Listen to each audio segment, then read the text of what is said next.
What's up, everybody? Habarya Asabui, how's your morning? I don't know if anybody's going to come on. It's early in the morning right now. America's starting to go to sleep. Kenya's starting to wake up, but I'll hang out for a minute, see if anybody comes on. I know it's been a long while since I did a live. I'm trying to do these things better, like make sure my lighting is straight because, hey, the first 3 lives I did to put over on my YouTube, I do these for YouTube, but the first 3 I've done, the lighting was garbage. So people are telling me make sure my lighting's good, which as a photographer I should have known that. But sometimes you get anxious and you just do something without making sure it's quite right. So I'll wait a minute, see if anybody comes on the live. Either way, I'm just going to talk. You guys will see it later. Definitely go over to my YouTube, Matt Diamond Flix. Matt Diamond Flix everything. M-A-T-T Diamond F-L-I-X. It was mattdiamondflix.com for 13 years.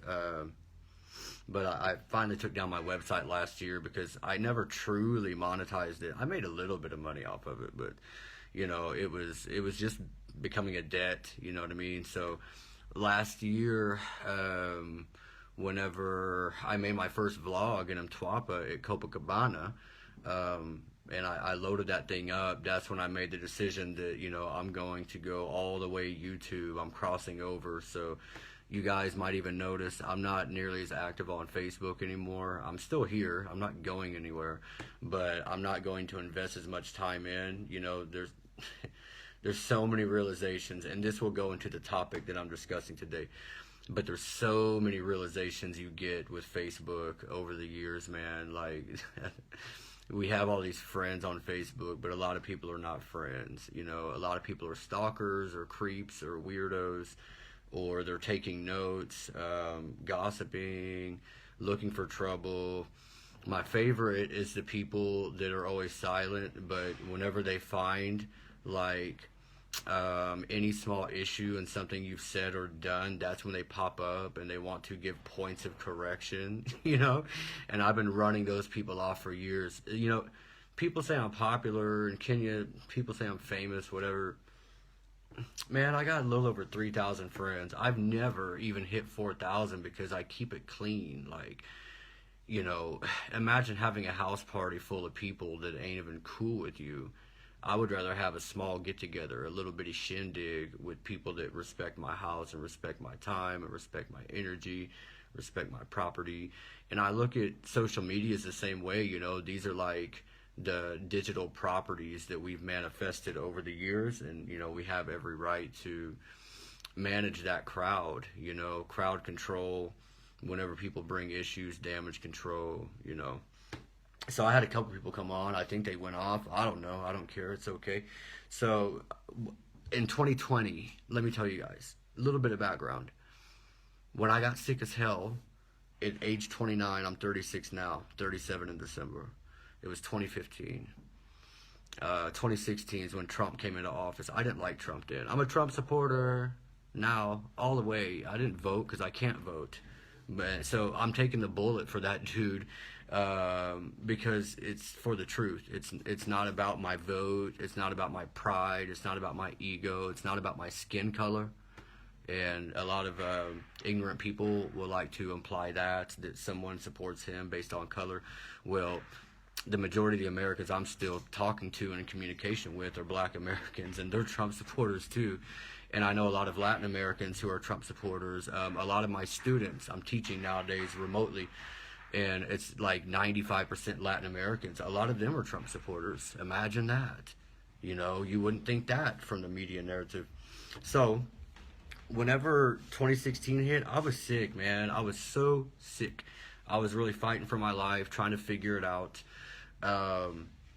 And you know, I followed maybe the first month or two of the presidency with Trump, and then I just shut off the media. I said, you know, I have to focus on my life before I worry about what's going on politically and all that.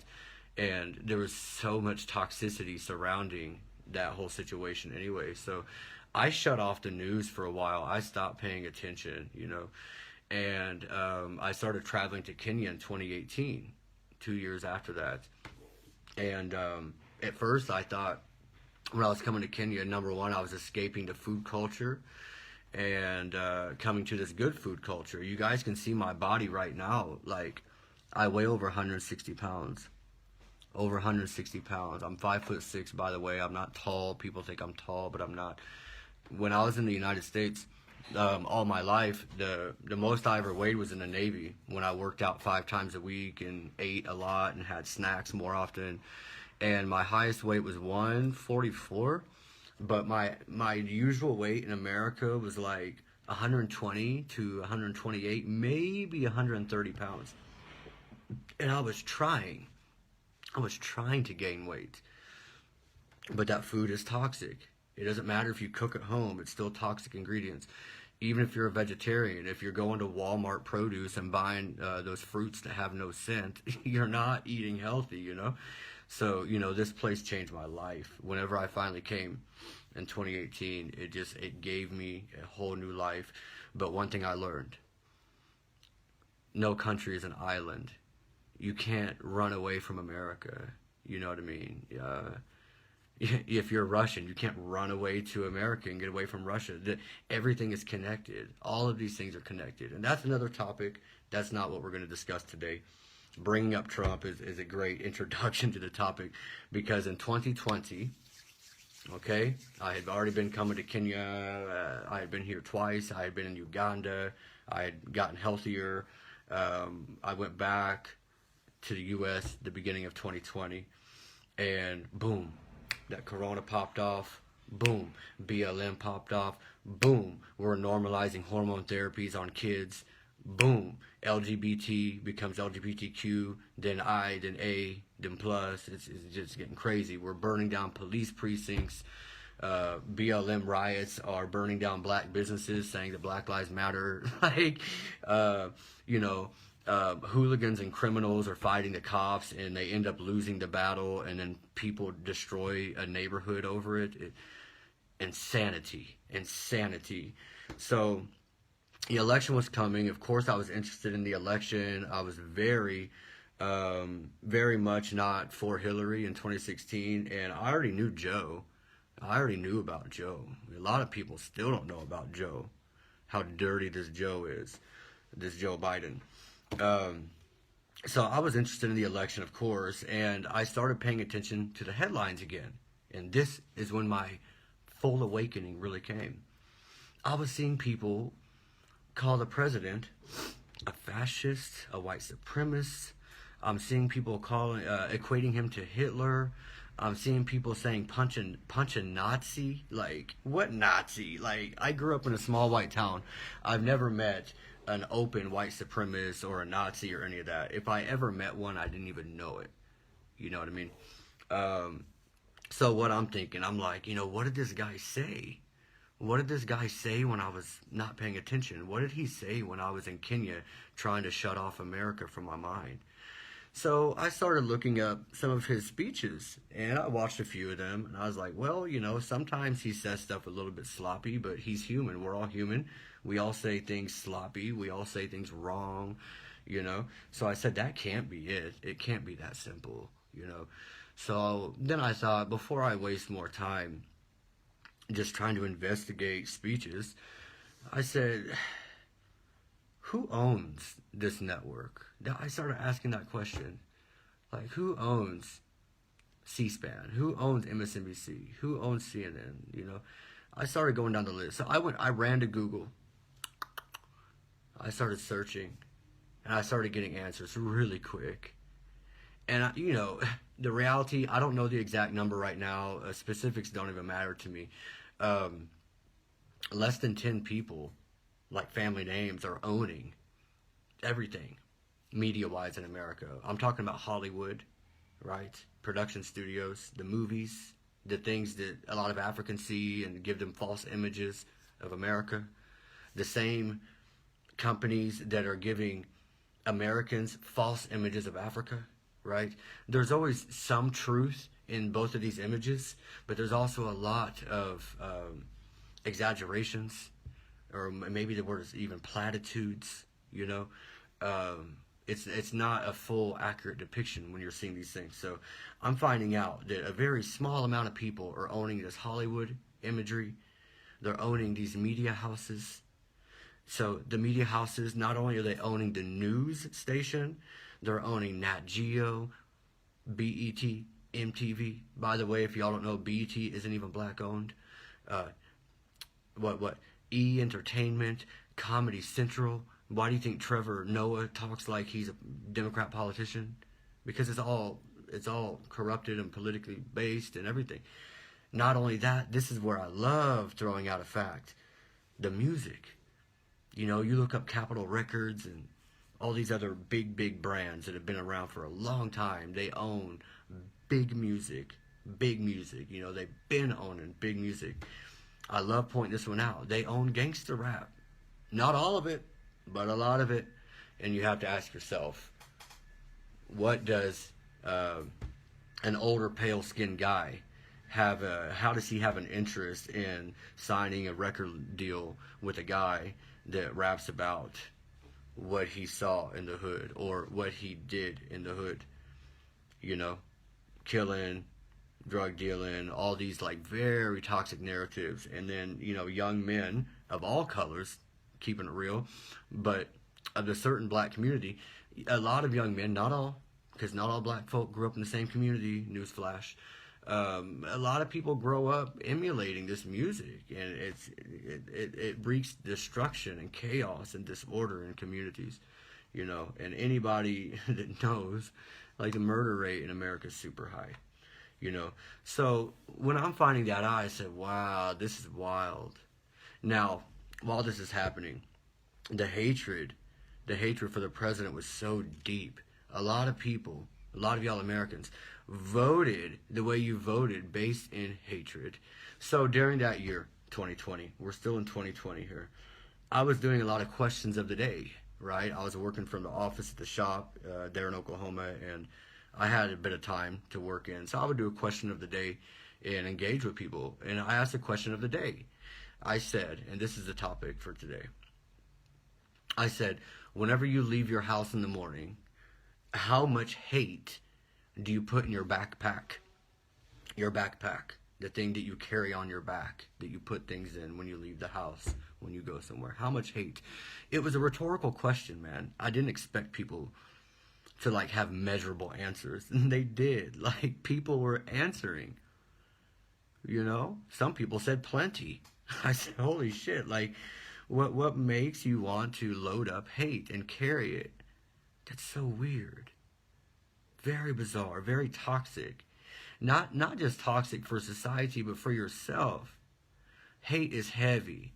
For anybody that doesn't know, I started raising a little girl when I was 17 years old. Almost 20 years ago. It'll be 20 years pretty soon when I turn 37. I started raising a little girl that wasn't mine when I was 17 years old. I ended up getting her mom pregnant. I had my son when I was 19.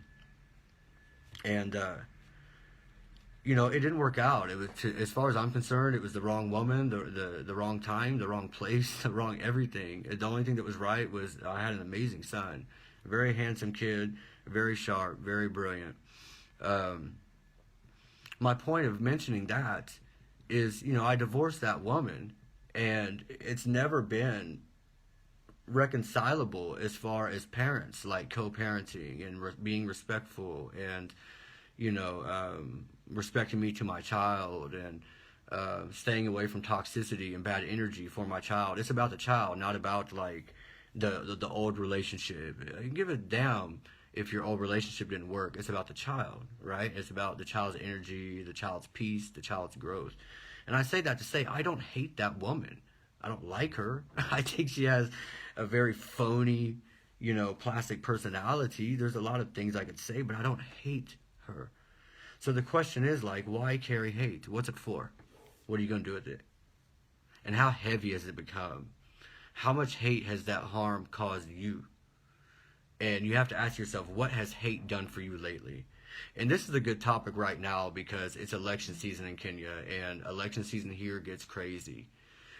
They say. I've never been here for one, but 10 years ago there was one, and there was a lot of post-election violence, and I'm finding out more and more each day what that means. Like, where my phone was stolen the other day, all week it's been happening. A pregnant lady got her phone stolen. Another guy got his laptop stolen. Then some big boy was out there by the hotel. There's a big, nice hotel right outside of this estate where I'm at. And the motorbike came up. They always slow down and they creep up behind you and they snatch. And then they take off. The guy didn't take off fast enough. That big boy grabbed his bike. That big boy grabbed the bike, held on to it. The guy couldn't get away. The guy jumped off the bike and ran. You know, that guy took that bike to the police station, said, whoever's the owner of this bike needs to produce my phone. You know, and I'm not going to get into the conspiracy theories about who is causing this to happen, but freedom of speech is different, by the way, Americans. By the way, you know, we're not as free to speak as openly as we want to here. Kenyans are very, very outspoken, but if you build a platform and you do that, it can bring you problems. And if you're a foreigner like me, it can bring you problems. So there's certain things I can't say, right? But, you know, that last election was really bad, and people are really worried that this one could be really bad too, you know? So just for Kenyans, definitely keep in mind, you know, what has hate done for you lately? If you're holding on to hate, you know, if you're holding on to a tribalism, if you're a single mom and you still hate your baby daddy, it's okay to not like that man. It's okay to despise that man. But you know, if that despise manifests into hatred and bitterness and anger, you know, you have to let that go. And as I'm talking about this, I have a lot of things from my life that I'm still working on trying to let go. And it's not hate. I haven't let it become hate. But it's frustration, it's hurt, it's betrayal, it's disappointment. You know what I mean? Don't let that shit manifest into hate. It's so toxic, you know. I think there's some kind of saying, I don't know exactly how it goes, but it's something about like hating someone is like holding on to fire and expecting it to burn your enemy. It's burning you. You know, it has more effect on you. When you put that hate in your backpack and you carry it around, it hurts your back. You know, it might give you scoliosis. It might give you inflammation in your vertebrae. You know what I mean? Like, why do you want to carry that hate? What's the purpose? What are you going to do with it? And the question I asked in the follow-up in the comments in 2020, whenever I had asked that question, the people that were admitting to packing hate in their backpack, I asked them, you know, I know it's got to be heavy to carry that hate around. So I said, you know, when do you unload it to give yourself a break? You know, like, how do you know when to take the hate out of the backpack and distribute it? And who do you distribute it to? How do you know when it's right to distribute it? And these are silly rhetorical questions, to be honest. And people still try to come up with answers, you know. So no matter who you hate, if you're carrying that hate, you're actually hating yourself because you're weighing yourself down. You know, it's like poking holes in your boat and then blaming your enemy. You know what I mean? Like, your enemy's not even there, you know. A big popular one, it's like screwing over your neighbor if you're an African or if you're a Black American. I love this topic, and we're going to get into this stuff further on my channel. I'm going very far with this stuff, and I don't care who's offended. But it's like, you know, an African screwing their African neighbor over and then blaming colonization. Okay, man. Okay. Or I see this one a lot whenever we talk about like black gun violence in America, the super high murder rate. And I know why people do it too. But whenever we discuss like the black issue with gun violence, some people literally blame it on trauma, slavery, you know, and that's a whole other topic we'll go deeper into. But 80 years ago, Black America wasn't like that.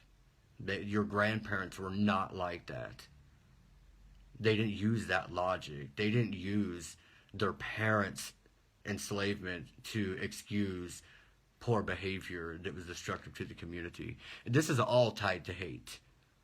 Hating a white man, hating yourself, hating your ex-wife, hating your husband, hating your kid. You know, some people hate their kids. They pretend to love them, but they're actually bitter towards those kids because they can't go out. They don't have the same freedom, this and that. For anybody that's just joining, I've been a father since I was 17 years old. I'll be 37 this year. So I'm not new to it. You know what I mean? So Moral of the day: hate is waste. It's heavy. It hurts your heart. It weighs down your back whenever you're carrying it. Um, let it go. And for Kenyans with this election, we don't know what's going to happen, but I definitely don't feel like being traumatized by seeing anything crazy here, but we're about to find out, you know. But anybody, when you talk to your friend or you go to WhatsApp today or your Telegram group or your gossip groups, if you feel like extending the olive branch of this little speech about the wastefulness of hate and the self-destruction of hate, definitely share that message because it's crucial. I'm speaking to Kenyans, obviously, but I'm really speaking to Americans too, because I've never seen such a toxic environment. And as cool as I've always been, look, yo, I'm gonna show y'all something. Look, I got a peace of love tattoo on my chest. I've been like this for a long time. I was left leaning for a long time. As cool as I always tried to be, I've had so many people find ways to try to hate me because these blue-eyed devils, my pale skin, my outspokenness, the audacity to discuss anything to do with melanated people, anything other than whiteness, the audacity to discuss whiteness, to be called white or Mzungu all the time, but then when you discuss it, people want to be offended. That's hate. You know what I'm saying? So let go of the hate, be peaceful. What is today? Today is Sunday. It's supposed to be the day of the Lord for some. The day of the Lord is on Saturday for others, and who knows, whatever. It's Sunday. Happy Sunday. Everybody be cool.